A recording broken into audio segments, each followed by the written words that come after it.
Hello, welcome to the Writer's Routine podcast, where we look through a day in the life of some of the world's best authors.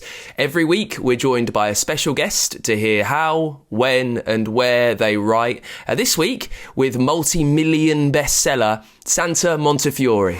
But my philosophy is get it written, then get it right. So I don't go back and polish too much. I just keep going to get it all down.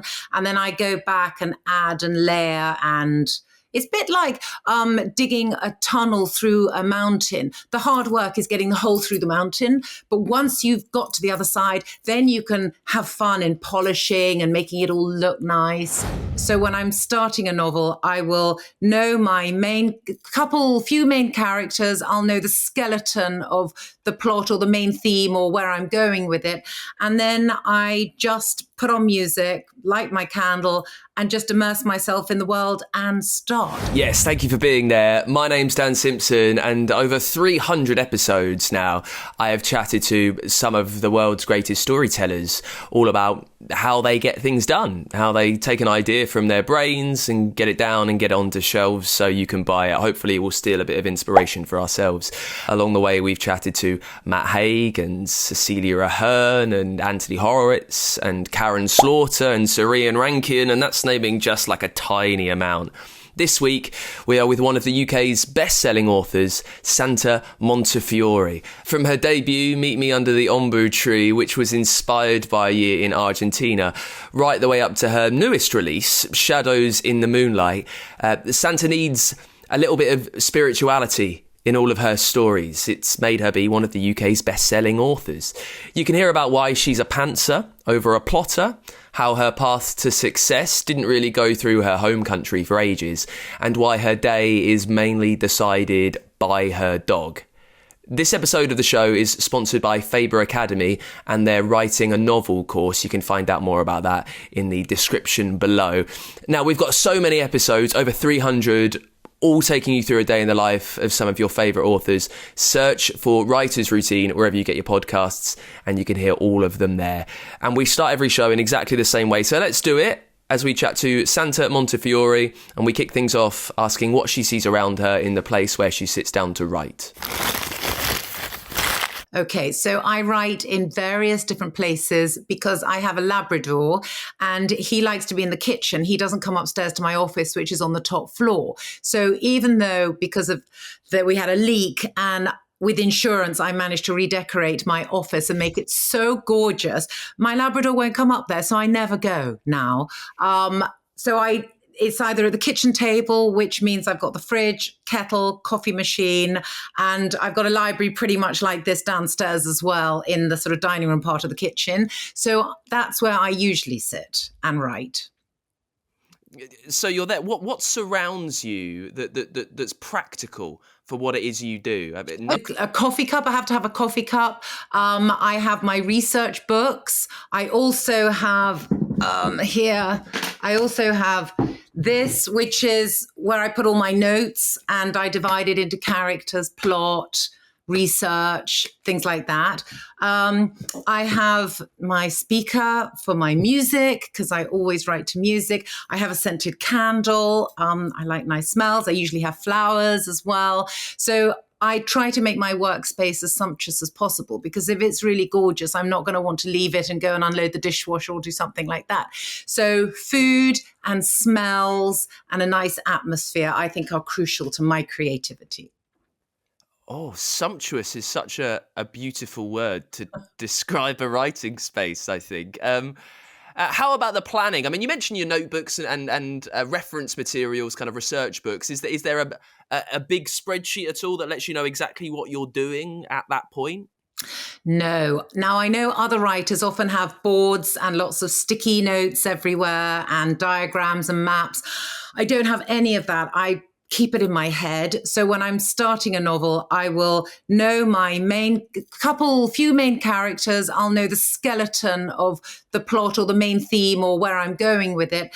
And then I just put on music, light my candle, and just immerse myself in the world and start. that can be complicated, because then when you get halfway through the book and you've got all these characters coming in and different dates and flashbacks or dual timelines, then it gets complicated because you're keeping track of all these different threads and all these different dates. And I do get muddled up that then I have to kind of sort it all out and unravel at the end. But my philosophy is get it written, then get it right. So I don't go back and polish too much. I just keep going to get it all down. And then I go back and add and layer, and it's a bit like digging a tunnel through a mountain. The hard work is getting the hole through the mountain. But once you've got to the other side, then you can have fun in polishing and making it all look nice. But I take notes, yes. And I keep a track of my character's date of birth and things like that, and the color of their eyes. I have that in this notebook here. But beyond that, I don't have any huge big boards of family trees and things, which I probably should, but I never do. The idea of it being so luxurious around you with your notebooks and with the candle, how much do you enjoy the tactility of writing and the tradition? So when you are making notes in your notepad, when you are doing things in, I guess, in like an old school style, how much does that inspire you? Yeah, I think it's important, those little, I suppose, tendencies or rituals and traditions and things. I think they create a framework that makes me, every time I start a new book, I've done over 30 titles now. So every time I start a new book, I need to feel that I'm slotting back into somewhere that is familiar and safe and cozy and comfortable. And it gives me pleasure to have that space all sorted for me. It's like my little space, and I can take it wherever. I'm in the library right now upstairs with all my husband's books. And I often write up here because it's quiet, and in the kitchen if my children are home and everything, it gets quite noisy. So I create it here. I can bring my candle and my flowers and my teacup and all that stuff up here. But the framework, weirdly, and I know that other writers are the same, it does kind of give you that little sense of purpose. This is what I'm here for. And I can then focus and get down to my work because I have all these little props that just hold me up in a way. It's a weird thing, but it does work. We get quite, well, some say niche, others might say nerdy. And so we've talked about the tactility, but what's happening on the screen? How fussed are you by writing software? And most importantly, what font do you use, Santa? That's really important. And it's so funny because I've always written in Garamond right from the start. So every book is Garamond and every book is 1.5 line spacing. Every chapter heading is size 14. The rest of it is size 12. If I go back and I do other fonts, because if I'm writing a diary, for example, of a character, then I'll use a handwriting font. Or if I'm going back to a different time, like to the 17th century or something, then you use a Baskerville or something, an old font. But it does make a difference. You kind of want, I'm quite, OCD is too strong a word, but I'm very neat and tidy and I like everything to be ordered. And I can't have a messy page. So the chapter heading has to start at the top of the page.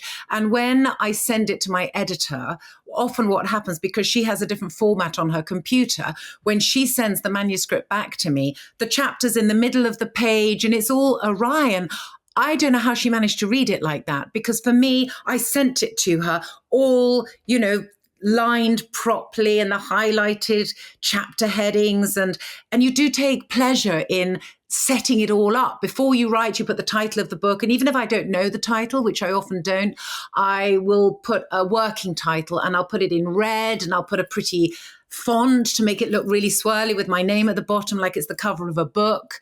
And those little things are really important. It just makes it feel there's a formality to it. And then you feel, right, I'm starting a new book. And, it just makes you feel excited about the whole thing.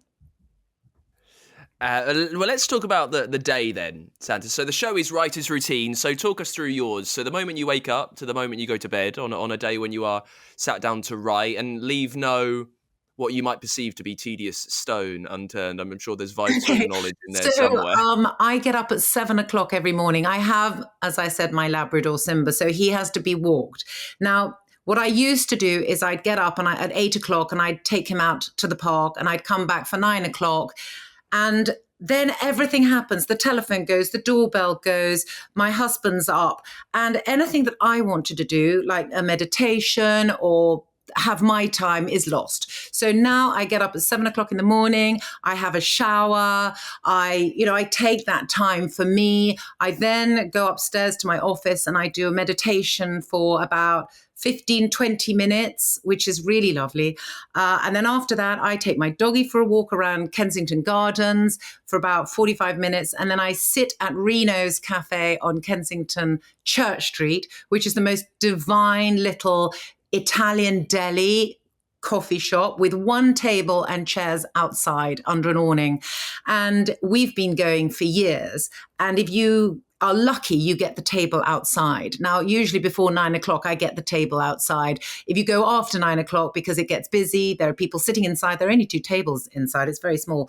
Or you get people sitting outside. So if I get up early enough at 7, I then get there at about 8:30, 8:45, and I have that sort of 20 minutes reading the newspapers on my phone and just having a cup of coffee and having time to myself. So when I get home at 9 o'clock, 9:15, and then the world starts coming in on me, I've had that time, really, I've had 2 hours to myself. And I feel it. I felt before I started doing that, I felt kind of out of control a bit. I just felt that I was losing my time, even though writing is my time, but it's work. I just needed that time for me to do things that I wanted to do that weren't work before the day started. So that is my routine. And then I write all day, really. I have lunch here, but I usually just sit at my desk or sit at the kitchen table and I'm reading over what I've written, and I have my lunch. And then the doggy gets walked in the afternoon by a dog walker. So I can, if I don't have any other commitments, I can sit until about 5 o'clock and write. Ideally, are you treating it as a 9 to 5? Is that an intentional thought? Yeah, you have to. Otherwise, what happens is you lose the thread of what you're writing. So next week, for example, I'm going to Norway on book tour. So we've got the bank holiday weekend and then I'm straight off to Norway. Now, what'll happen there is that I'll get back and the following week I've got to carry on with my work, but I've forgotten what I was going to be doing. And you have to read back over what you've written to try and get back into it again, read over your notes. So if you can do a bit every day, even if it's an hour or 3 hours, which is why I have music, because if I have music, it gets me right back to, let's say it's Cornwall, 1895, and I'm listening to the same playlist every day.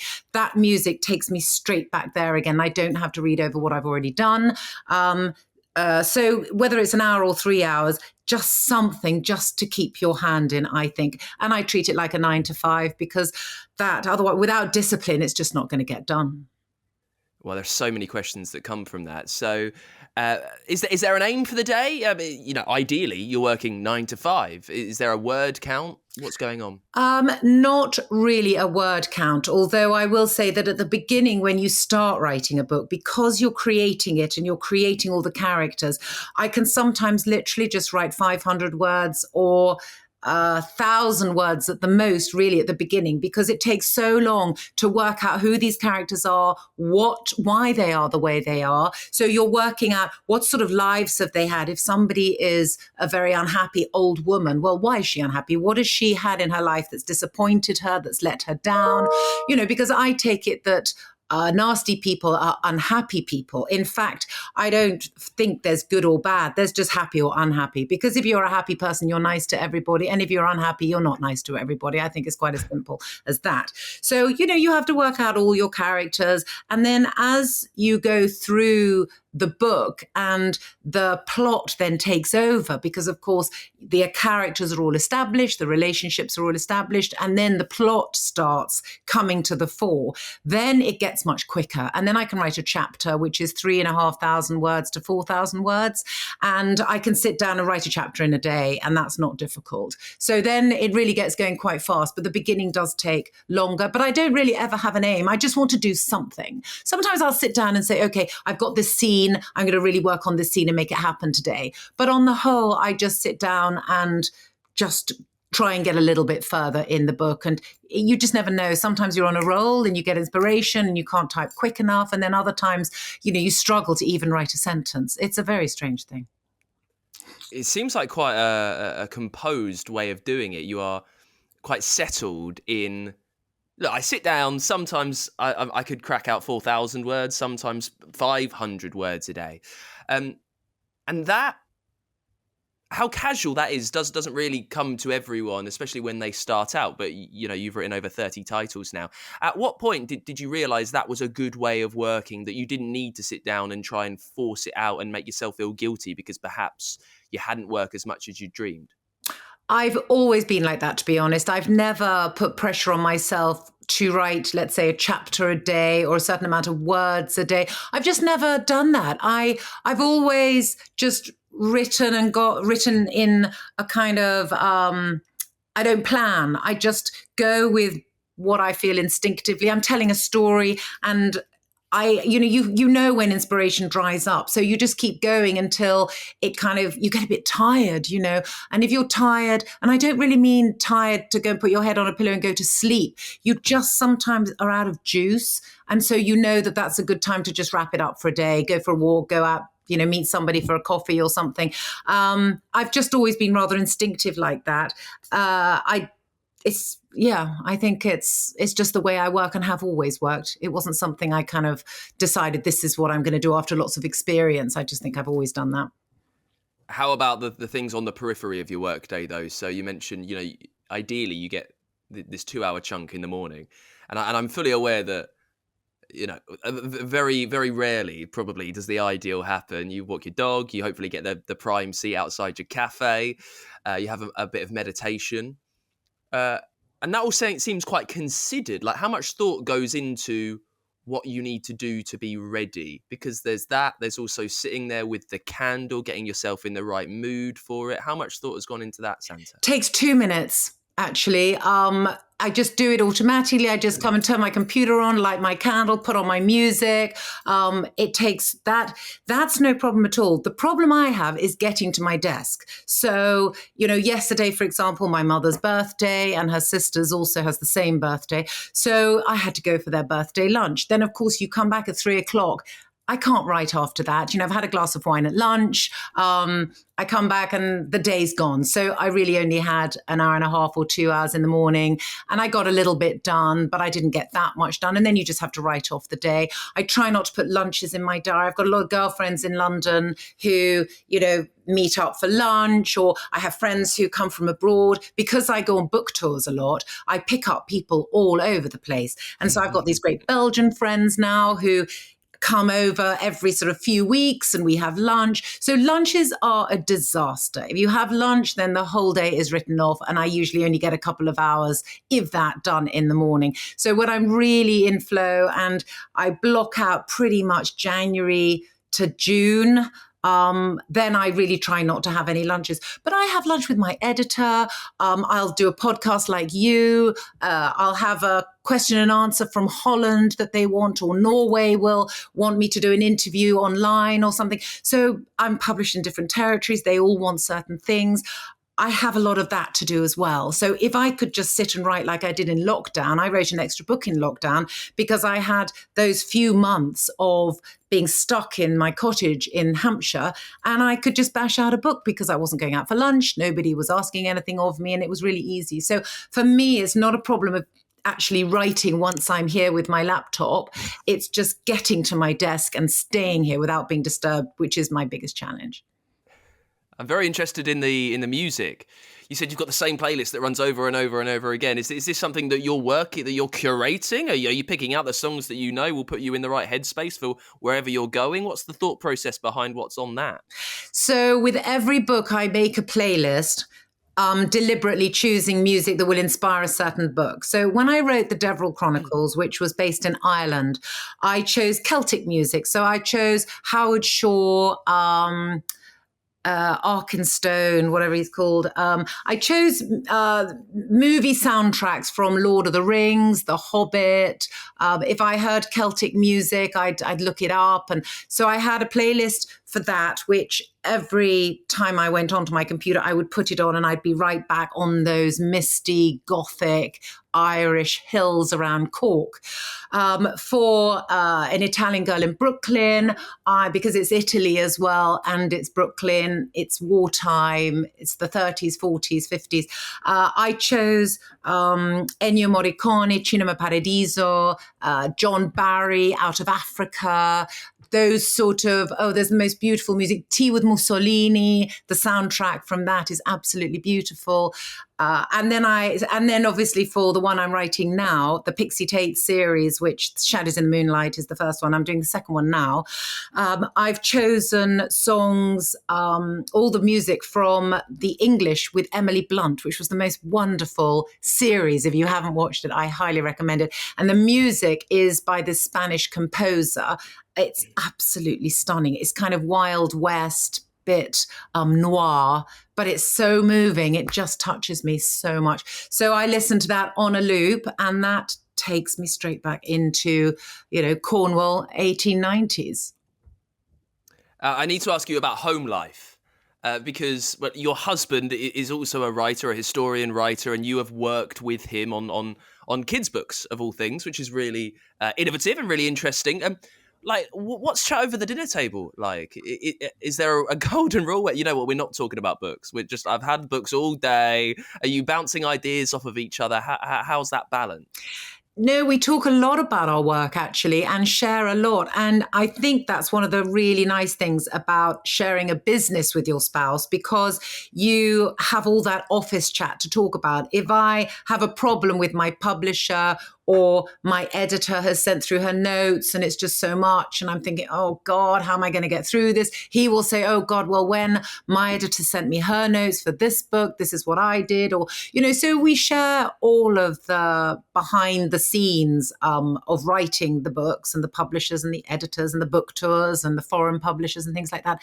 So we talk a lot about that on a creative level. When he was writing his fiction, which was the Moscow trilogy, I was quite useful in that he could bounce ideas off me, or he would say, I'm thinking of writing a prologue. What do you think? And then maybe I'd read the prologue and tell him my opinion. When he writes his history books, there's nothing I can contribute to that. I'm not a historian. I enjoy reading his history books and various history books occasionally, but I'm not a historian, so I can't really contribute. The only thing I can help him with is if I read a proof and I enjoy it, because if I'm going to enjoy it, then other readers out there are going to enjoy it too. So I can help him on that level. He's more helpful to me when it comes to ideas. So I can, discuss something within my own novel, and he will say, oh, well, why don't you do this? And then he'll suggest stuff, and we chat about that. So he's really helpful, and he's actually been incredibly helpful on some of my books. The Deverills, he was very good about the mafia in New York back in the 20s. And he was good at the diamond mines at the turn of the century in South Africa. There are certain parts of history that he's really, really helpful with my novels. So we do help each other enormously. Just one last question on the routine, and you seem to have it pretty down, and you're not too concerned, as we've mentioned, with what you do every day, and you've published over 30 titles now. If you were to try and improve one thing, like what do you think maybe could be just tweaked or polished here or there, just to make things a tad easier for you? Planning, probably. I think if I spent more time before I actually start the book, really working it out. It's a difficult one, though, because if you were to say to me, okay, tell me a story, I would hesitate and think, oh my God, you know what? If you said it was a dark night, an owl hooted over the woods, she stepped onto a path, I could go, okay, I know. No. So she goes, and then I can carry on. So I sort of need to be in the story to create the story. So I can't sit coldly and just map out a story. I need to almost be inspired by an idea, start, and then create it as I go along. So although I would love to be able to plan it first, I just don't think it would work with me. I did it once with Wait for Me, which was based on a true story. So it's a friend of mine had this amazing story about reincarnation and his investigation and research into his own past life. Well, that story was already, that was a story, his story. So it was actually very easy to write because I didn't have to, yes, I created all the characters and all that, but the actual thread of the narrative was already established. So that I wrote very quickly and very easily because I was on a path that was already trodden. So I've done it once, but I don't really like writing people's true stories. I've only ever done it once with his, and I probably won't do it again. So as much as I'd like to say, yes, that would help enormously if I could plan, I don't ever do it, and I'm sure I won't ever do it. Being a pantser like that, you have to put a lot of faith in your characters, right? That you're willing to explore, to see where they want you to go. But I imagine you've got a few experiences of characters dragging you down useless dead ends, useless side roads, which are never going to get towards the end. How do you learn to kind of put your faith in these characters that are kind of discovering themselves as you go? I don't think for me that's ever a problem because I've never had a problem where I've kind of written a character and then I've gone to a certain place with that character and thought, oh, that's not working. That said, I am edited now. I've changed publisher. So with Shadows in the Moonlight, I have a new publisher and a new editor. And she is incredibly thorough and incredibly creative. And she comes up with some fantastic ideas. So I'm editing the second book now, and she actually has come up with an idea that does mean I have to let go quite a lot of a character that I have written. Now, that can be quite sad because you've written a lot and I really like it, but I know that it's not going to work with what we've created together now. So that's the first time I've really had to cut out a character or a lot of a character rather reluctantly because I kind of like it, but I know that it's not going to work in the way I'm going to take the book now, if that makes sense. And I've never had that before. So with Charlotte, who's my editor now, I'm being edited in a very different way. And I think all the sort of the planning that if I did it at the beginning would make her life and my life much easier because we could actually go to coffee together before I write the book. We could discuss it and then she would have her input before I even write it. But what happens is I give her the manuscript. She goes through it and says, oh God, I think it would be fantastic if this character could do that. And then I go, oh, if I'd known at the beginning, it would be so easy. I mean, just to give you an example, I've written in the third person a character in the book I'm writing now, and she wants it in a diary form, which is actually a very good idea and it will work. But it means I have to take these huge chunks of third person narrative out and put it into a first person diary form, which is very different. So if I had worked it out at the beginning with her and told her how I was going to do it, she might have said, well, why don't you have this person being, written in diary form? And then I go, oh, good idea. And then I'd have done it and I wouldn't have to go back now and rewrite all those scenes, which is hard work. What does the relationship look like with an editor when you don't like that idea? Are you, because it's your name on the title, but even if it's with a new publisher as yours is, are you able to say, you know what, this isn't for me? Or yes, is your hand kind of forced to a degree? I think with a first-time writer, it might be quite different. I don't know, but certainly with my relationship with my editor, as I said, I've written a lot of books already. She's respectful of that, but she knows that she can take me to the next level with her input, and she really can. She's brilliantly clever, but if I don't like one of her ideas or I don't think it's going to work, and there are a few, I will just say, no, I'm not happy with that, and that's fine. She will her suggestions are only suggestions. It's my book, it's my story, and she would be happy with that. What happens, though, is she will send her 10 pages of notes, and I'll read through them, and my first instinct is, no, this is my book. How dare she change what I've written?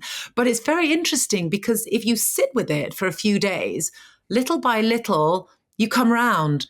Because ultimately, I want to write the best book I've ever written. I want it to be great. I want my readers to go, wow, I so enjoyed that book. So you have to take your pride out and think of the final product. And if I can, with Charlotte's help, entertain my readers with a better book than I've ever written before, I will do everything I can to do that. So yes, it's tough getting all these notes, and it's tough going back when you think you've finished the book to then editing it, and it's a long process. But ultimately, I think the book ends up being better. Let me take you back to, well, your debut, really. So you've tried to get a few books published. It's not really worked. Then you've gone off to Argentina and you publish, I think your debut is Meet Me Under the Ombu Tree? Yes, that's right. At what point did you, when you were writing that, because you speak a lot about the reason you weren't published before was because you hadn't really experienced life. You had no actual knowledge of the things that you were writing about. So when you were getting this idea down, feeling so inspired by an experience in Argentina, at what point did you realise, oh, okay, maybe I'm onto something here. Maybe this is the one that will get me out there? I never thought that when I started writing it. Yes, I had written various books before, or manuscripts before, that were rejected. I didn't really mind too much because I never really thought it was ever going to happen to me. So the disappointment wasn't great. I saw writing as a way out of having to do a 9-to-5 job in an office that I didn't really want to do. So at that point, my writing was more to earn some money writing something, so I didn't have to do that. But I never, at that point, I wasn't writing because I wanted to be a writer and I wanted to see my books in the top 10, things like that. When I decided to write Meet Me Under the Ombu Tree, Santa Montefiore was my boyfriend at that point, not yet my husband. And he was a journalist and he'd written a novel. And so he said, why don't you base a book in Argentina? I'd never thought about it. I don't know why, because it was such a massive experience for me, life-changing. I was 19 years old. And yet I came back after that year and I worked in various offices. I did a lot of temping. I worked at the Science Museum, at Madame Tussauds, at God knows where I was temping all over the place. And then I worked for Theo Furnell, the jewelry company. I never thought of basing a book in Argentina. I don't know why not. And anyway, after he suggested that, I seized upon certain themes of having lived there, loved it, belonged, then left it to go to university here in England and returned a year later to find that it had changed, or rather it hadn't changed. The people that I'd loved and spent time with had all moved away. You know, the kids were in America or in Europe at university. My place there had shifted. I didn't have a place there anymore. I was a tourist. I didn't have a job anymore. The people that I'd known in the shops on street corners in Buenos Aires no longer worked there. So I felt I'd lost something really precious. And that was a theme that was interesting to me. So that was really what was the theme in the book. So when I started writing that, I think I realized that I was onto something. I realized I wanted it to be like Bridges of Madison County. So I wanted a small story. And then when I finally did get an agent, 3 turned me down very quickly. But the 4th agent from AP Watt came back and said, I absolutely love it, but I see a bigger story. I see the cousins, the uncles, the aunts, the backstory, flashbacks. I see something huge. And so then I was full of inspiration, because as soon as somebody believes in you and says, yes, this is fabulous, we can work with this, then of course your writing changes, everything changes, because you write with a different sort of enthusiasm, because somebody believes in you and there's a possibility that it might actually get published. So that was really a massive change for me. And I worked really over about 4 years on that book before it got published in 2001.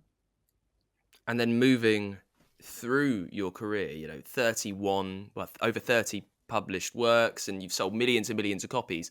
Again, it's a chuck yourself back question. At what point did you feel the momentum? Did you feel that, oh, okay, this is taking over. I'm selling very well. I've figured out my voice. At what point did it really start to happen for both you and the audience? I felt that I had found my voice right in the first book. So with Meet Me Under the Ombu Tree, I don't think my voice really changed very much from when I wrote it and then when I was edited and it was published. I think what changed was confidence. And so my writing over the years has hopefully, improved. I'm sure if I was to read my first book now, I would go, oh God, I'd want to edit it and rewrite certain things. But what did change massively was when I was published by Simon & Schuster. So my first publisher was Hodder and Stoughton. The books did relatively well in that, I did a 2-book deal was the first one. Then they signed me up for another 2-book deal. Then they signed me up for, I think, 2 more and then 4 or something. So I had these very big deals and I was being paid very well, but I wasn't earning out, which meant that they were paying me in advance that they never paid off. So it didn't really work for the publishers. They were overpaying me, basically. I wasn't in the top 10 at all for those 10 books, although in Holland and Belgium, and other countries, but especially Holland and Belgium, I was doing really, really well. I was a top 10 bestseller over there, and I was like a rock star over there, but I wasn't really doing very well over here. And then they didn't renew my contract after my 10th book. And I had a very weird time of floating where I was successful in Europe, but I wasn't successful in the UK. And I was even having trouble finding a publisher in the UK. And there was a point when I thought, I'm actually not going to be published in the UK now. No one's going to publish me. I'm going to be published in Europe, which was a very weird feeling. And then Simon & Schuster, and by the way, one editor that I did meet at that time, suggested that I write under a different name, and because Penny Vincenzi was slowing down, that I write Penny Vincenzi style books. So I came away from that meeting absolutely infuriated because I'd written 10 titles. I was doing really well in Europe under Santa Montefiore, and yet an English publisher wanted me to change my name and write books that were not my sort of style. So I was incredibly insulted and upset, and I felt quite hopeless. And then Simon & Schuster came on board, signed me up for 2 books, and the first book went straight in at number 9, and that was The House by the Sea. And from then on, the books did really, really well, and they bought my first 10 off Hodder and Stout and repackaged and brought them all out. And that was a massive turning point for me because I was really well published with Simon & Schuster, finally, at last. Why do you think that was? What is it about the change of publisher? Is it anything to do with what they were doing? Is it because you had this gap where you were a bit in limbo, you didn't know what was going on? Finally, you've got a new contract. What propelled that 11th to UK success at last? So I think it's an alchemy between the writer and the publisher and the trade. Everything has to be working with you. So you can write an absolutely fantastic book, but if it's not marketed correctly and it's not picked up enthusiastically by the retail side, it's not going to do well. And, some of them do. People, word of mouth can sometimes make a book fly when actually it seems to have everything against them. With me, with my UK publisher, with Hodder and Stoughton, it's a totally different team now. I mean, back in the day, I'm not even sure they're still at Hodder and Stoughton, all those people. My editor certainly retired quite a long time ago. So what they wanted was, they packaged the books like sort of Penny Vincenzi books. So just to give you an example, the French Gardener, which is about a Dorset garden, they had a Beverly Hills style staircase on the cover with a woman in a pink ball dress coming down it. Now, there was no woman in a pink ball dress, no staircase. It's a woolly country book. It's not a Los Angeles based book. It's not about a movie star. So I think there was a real discrepancy between my writing and the way they packaged and marketed me. And there just was no synergy there.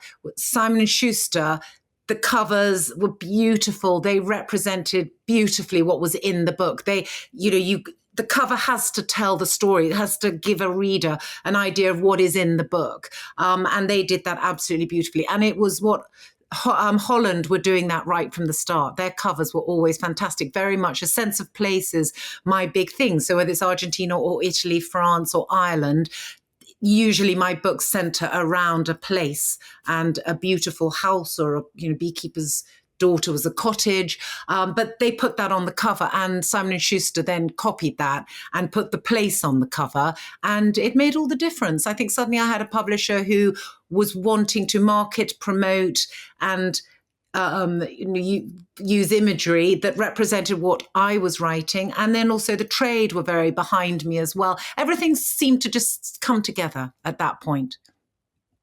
You say that the starting point for your novels is love. That's the point, because that's the point in everything, really, in its core essence. Yes. It's what you say. Is that how much does that help? Have for whatever you're writing, knowing that, oh, I need an idea. Let's kind of knuckle down into that view, that theme that is so intrinsic to everything that I work on.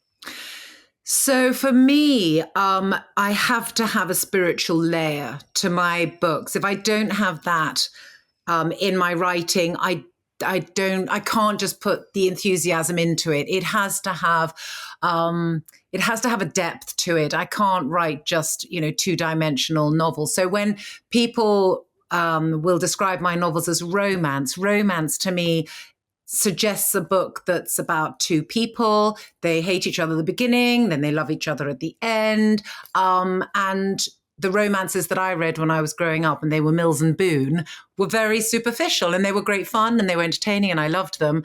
But that's not what I write. There is romance in my books, but there is drama, there's war, there's so much more than just the romance between two people. There's the love between children and their grandparents, children and their parents, between friends. The Deverill Chronicles is now 6 books, and that follows a family from 1900 right up until pretty much the present day. And, to write those sort of books, I have to have a deep theme that I can really get my teeth into. So a spiritual theme, my characters have to evolve and grow. You have to have a character arc, and that's what's really fun. Did you watch Game of Thrones? Yeah. Okay. So if you consider Game of Thrones, Jaime Lannister, you hate Jaime Lannister in the first series, but then life sort of batters him about, and he has a really hard time, and he learns humility, and he learns, he's awakened on a deeper level, and then he becomes a nicer person, and you as the reader really root for him. So I learnt a lot from George R.R. Martin for my own series, because I think that's quite fun. You can have characters in the first book that you love, and then you don't like them in the second book, or vice versa. Somebody might do something absolutely terrible in book 1, but in book 2, maybe they feel remorse, maybe life teaches them valuable lessons. And then you end up liking them, and they end up becoming better people. So I think it reflects life. Books reflect life, and we're all trying to work out what we're doing here. What is our purpose? Why are we here? The older we get, the more we ask ourselves those questions. We are mortal. When we're young, we think we're immortal. So we don't ask those questions so much, because death seems to be so far away. But as you get older and people you love die, then you're thinking, where are they? And where will I go when that happens? And so you start asking yourselves the bigger questions. And those bigger questions is something that I love to explore in my books through my characters. I love those dynamics, people, what love does to them. Love can bring out the best in you, can bring out the worst in you. Everything is a yin and a yang. I love exploring all those big questions, definitely. I guess we'll finish up just finding out how that works in practice then. The newest novel, Shadows in the Moonlight. So, Santa, if you can, just tell us about the very first moment that the idea for that story popped into your head. What was the seed that became the tree of the novel? So the little seed was, I changed publisher. I went to Orion.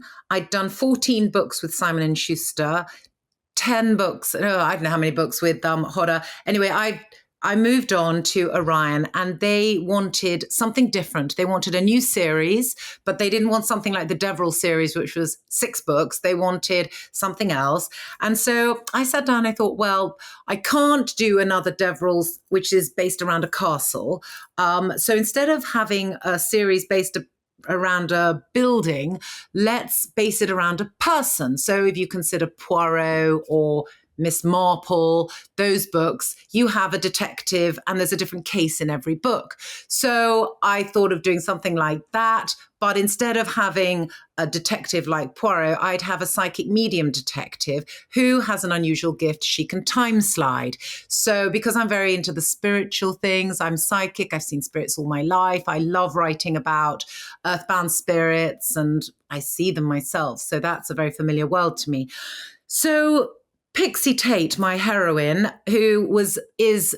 I say based on, she's loosely based on this medium that I met with long pink hair. She's really fabulous and she's called Pinky. So when I met her, I thought, okay, this woman can be a fantastic muse for my character. So Pinky was created with her pink hair, and she is called to a house with an earthbound spirit that refuses to move on.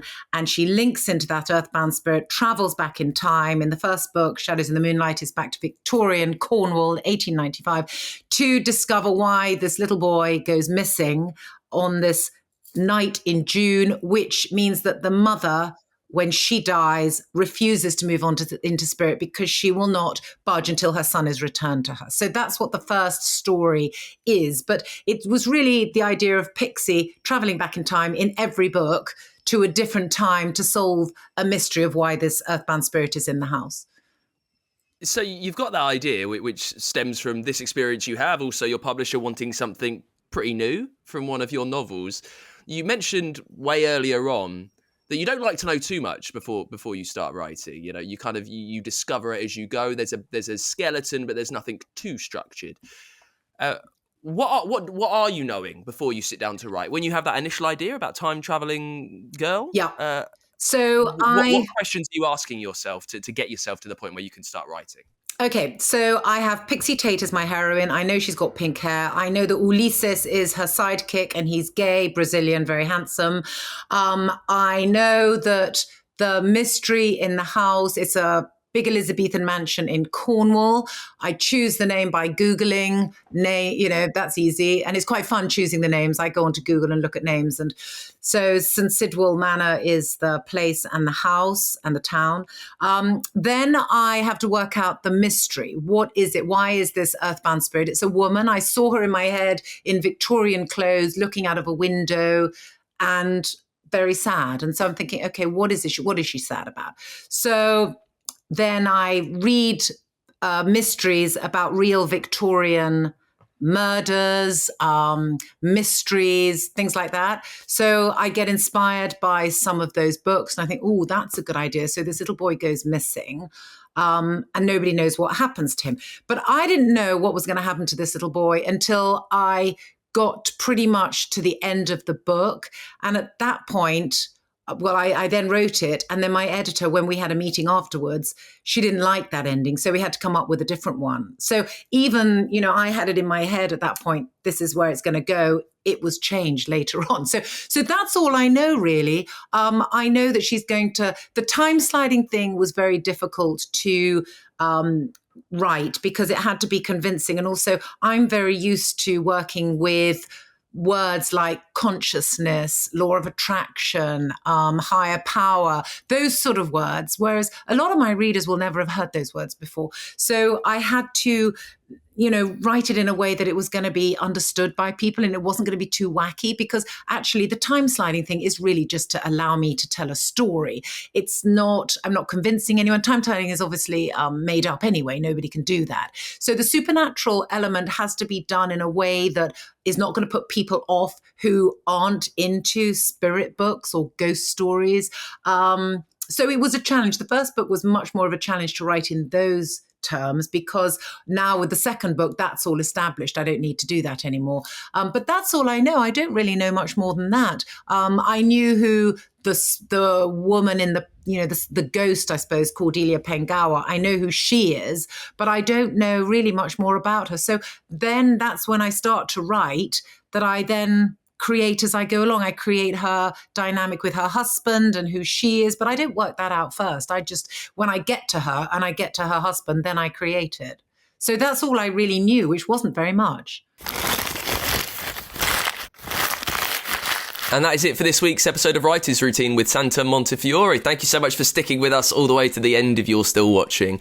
You've got loads more episodes with so many incredible writers of all different genres, of all different degrees of success, all on the Writer's Routine podcast. You can hear loads of them over at writersroutine.com and find them wherever you get your podcasts. Just search for Writer's Routine. Make sure you follow us wherever you get your shows, so then it'll automatically pop up more or less every week. And I will see you really soon. Cheers for watching.